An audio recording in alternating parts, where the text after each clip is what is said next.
In this video, you will learn how to create groups in Desire2Learn. You will find the Groups area under the Resources menu. Select Groups. A category is the container that holds a set of groups. Click the New Category button. Give the category a name. You do not need to enter a description. Next, you need to choose how the groups are formed. Click the Enrollment Type menu. You can choose to have the system automatically put the students into groups. You can manually put the students into groups, or students can put themselves into groups. You can also choose whether you want certain numbers of groups or if you want groups of certain numbers of students. Select the appropriate option to fit your needs. You will then need to tell the system either how many groups you want or how many students you want per group. You can create groups from specific sections or other groups by using the Restrict Enrollments To drop-down and selecting the section or group you want to make a subgroup from. If you would like, in the group prefix box you could enter the word you want to appear before the group number. The default will be the word group, so it would name the groups Group 1, Group 2, and so on. If you're having the system automatically enroll students in groups, you need to decide what to do with the students who join the course after you've set up the groups. You can select to have the system automatically put them into groups by clicking the Auto Enroll New Users option. There are options to create group discussions, lockers, and assignments further down the page. When you're done, click the Save button to create the groups. You will now see the category listed with the groups under it. To see who's in a group, click the number in the Members column. If you'd like to change the name of a group, click on its name and change it here. When you're editing the names of the groups, there is a place there to enroll users. Most people have found it easier to adjust enrollments when you can see more than one group at a time. To get to that area, click the Save button to return to the list of groups.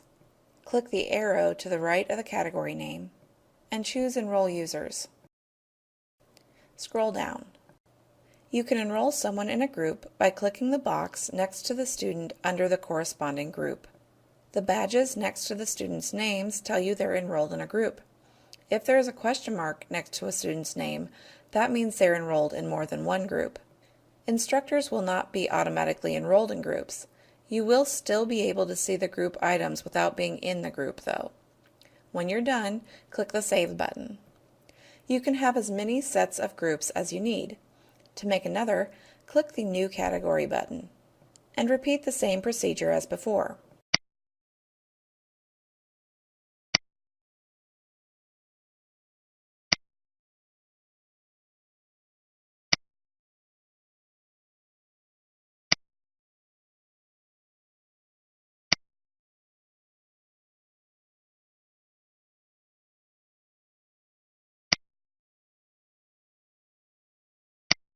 This time, we will set up group discussions and an assignment submission folder. Click the Save button to start the creation process. When creating group discussions, you have two options on how things can be set up. Both methods will work exactly the same for students. It is the faculty perspective that will be different. The first option is to create a separate discussion topic for each group. A faculty would need to click into each individual topic to view the discussion going on in the group, and you would have the same number of topics as you do groups. The second option, that is selected by default, will create a single discussion topic that the faculty will use a drop-down menu that will filter the topic by group for reading purposes. After you select the appropriate method, name the discussion topic. You can also provide the instructions for the topic here if you would like, but you can always come back and add that later. If you want to create more than one discussion per group, click the Add Another button to make the next discussion. Name the next discussion. Repeat the Add Another process as many times as you need. When you're done, click the Create a Next button. Now we're going to make the group submission folder. This creation process is just like it is for normal submission folders. A group submission folder is the way to go if you want the group to submit files together and have everyone in the group receive the same grade. Give the submission folder a name, and fill in any of the other information as necessary. Then click the Create button. Click the Done button. It returns you to the Edit screen for the category you just created. It has already saved all your choices, so you can click the Cancel button to return to the Groups area. You will now see you have a new set of groups, and this time there are assignment submission folders and discussions associated with each one.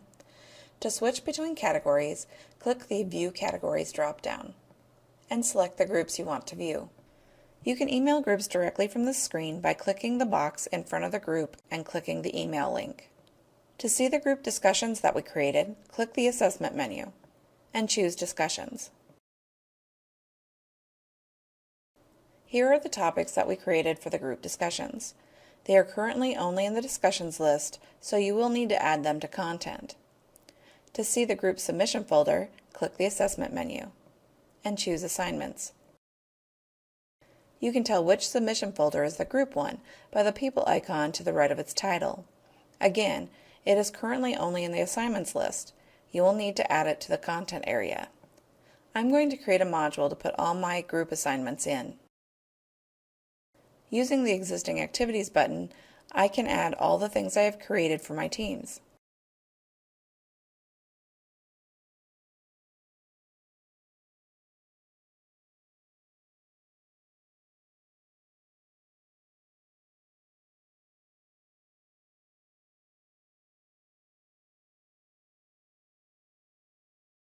Those are the basics of using groups in Desire2Learn.